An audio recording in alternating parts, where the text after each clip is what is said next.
I'll paraphrase each sentence while preserving the original meaning and tone. This area is off-limits, ma'am. The speaker sounded youthful and stern.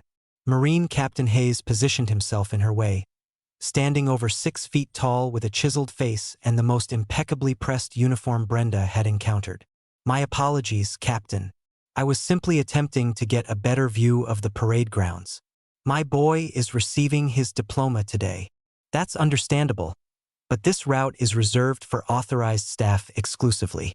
The section designated for families is located back where the bleachers are.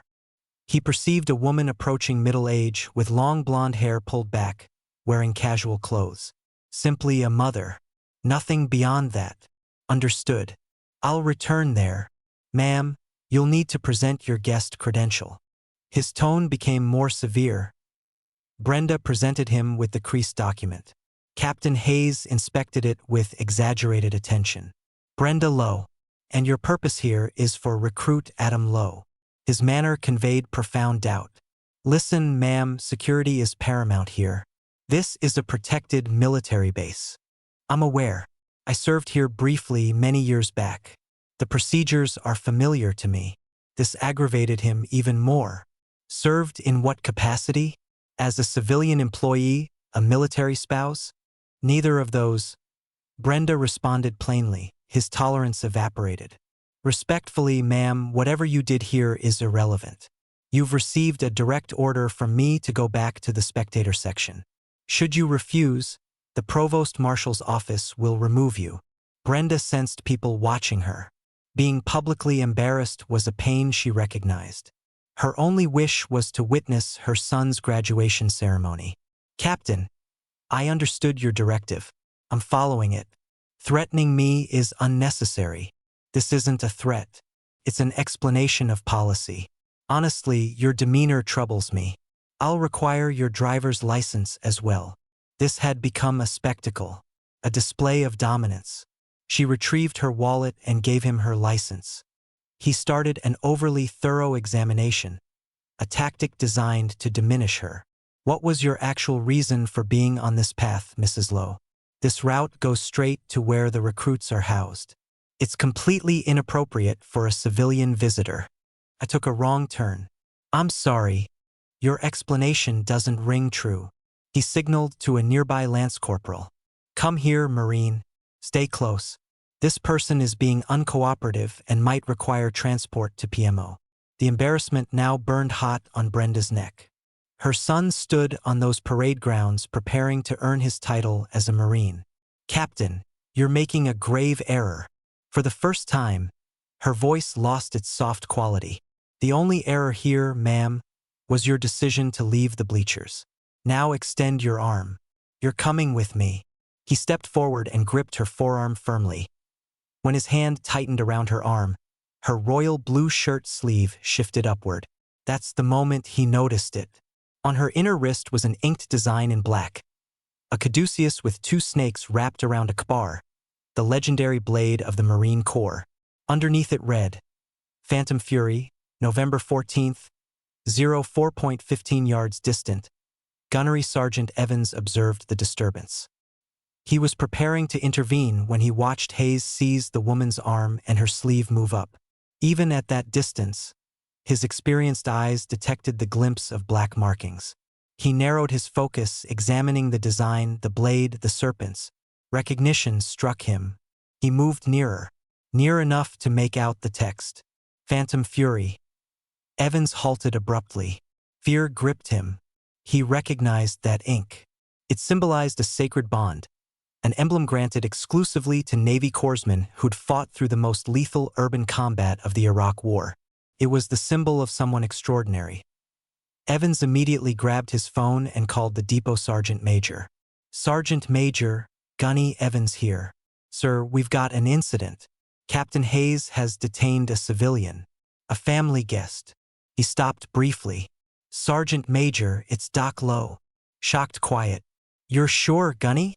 I'm staring at the Kbar caduceus on her wrist at this moment, Sergeant Major. It's definitely her. And Captain Hayes is preparing to restrain her. Hold his position. Don't allow him to relocate her. The colonel is en route. Within the command facility, Colonel Thompson's aide accessed the record. A military photograph emerged, a younger Brenda wearing Navy headgear. Next, the commendations appeared. A Navy and Marine Corps Achievement Medal, a Purple Heart, followed by the Silver Star. The official record stated, "For remarkable courage and bravery under fire."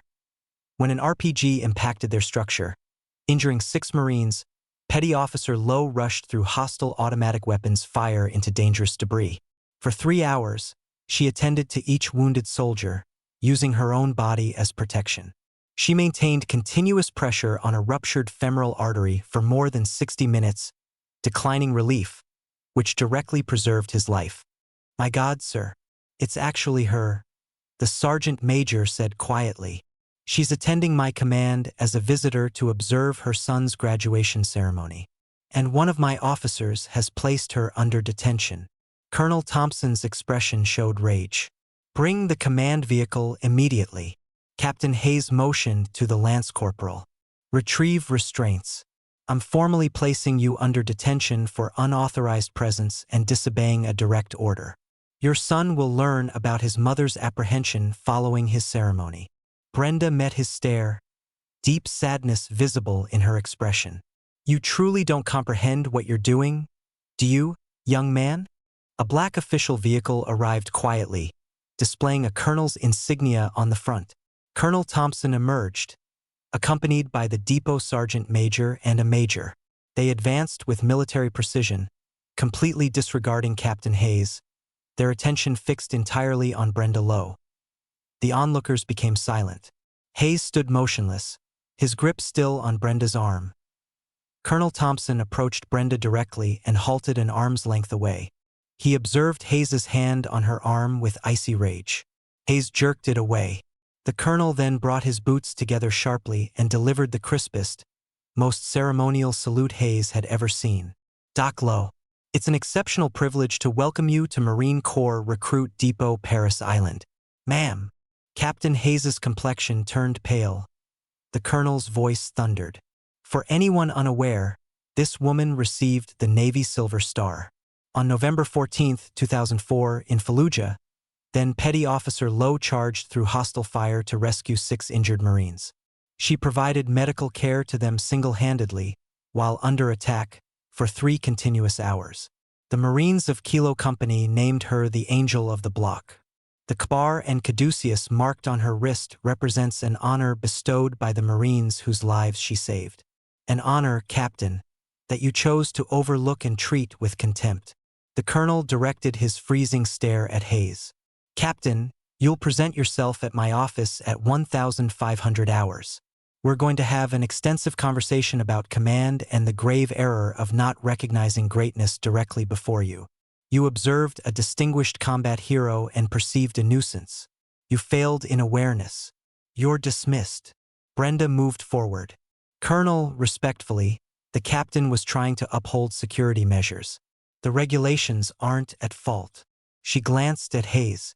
"The fault lies in the presumptions we hold before we enforce those regulations. We must sometimes learn to perceive the individual, even after the uniform has been removed." The ceremony continued, but the mood had shifted. Brenda received an escort to the honored guest position by the colonel personally. When Adam's unit passed by, he made eye contact with his mother. His expression showed complete amazement and deep comprehension of the humble woman who'd brought him up. Afterward, Captain Hayes came to her. "Ma'am, my actions have no justification. I acted with arrogance, unprofessionalism, and poor judgment. My apologies are sincere and profound." "I accept your apology, Captain. Allow me to offer counsel. Before you examine someone's identification or credentials, make eye contact with them first. That will teach you far more." In the following months, a fresh training course was implemented for new officers, focusing on interactions with veterans and the risks of making assumptions. Its origins were common knowledge. Brenda Lowe's account serves as a reminder that heroes seldom advertise their presence. Their courage isn't documented in news stories, but rather in the people whose lives they preserved and the silent admiration they gained through the fires of battle.